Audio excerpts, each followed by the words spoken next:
তো hello everyone, আসসালামু আলাইকুম। আজকে ছিল রমজান মাসের 30তম রোজা, মানে শেষ রোজা। তো আজকে ছিল জুম্মাবার। তো আলহামদুলিল্লাহ আমরা খুবই একটা মানে বরকতময়, মানে কি বলবো, বলে বলে বোঝাতে পারবো না যে একই রমজান মাসে 5টা মানে শুক্রবার। তো আলহামদুলিল্লাহ শুক্রবারের নামাজটা আদায় করলাম।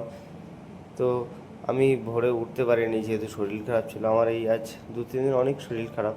তো আমি নামাজ কালাম পড়ে দেখছিলাম ছাদের উপর দিয়ে এখানে বড় বড় পাহাড় দেখা যাচ্ছে দূরে দূরে। তো আমি আবারও নিচে এসে দেখলাম মিনারের কাছে, সেই মিনার যেটা ভিডিও বানায়, ঠিক আছে। তারপরে রুমে চলে গেলাম। রুমে গিয়ে আবারও আসরের নামাজ পড়তে চলে আসলাম।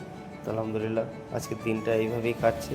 তো চলো রুমের দিকে যাওয়া যাক। তারপরে রুমে এসে ফাইনালি আমি আবার দাঁতন করতে লেগে পড়লাম।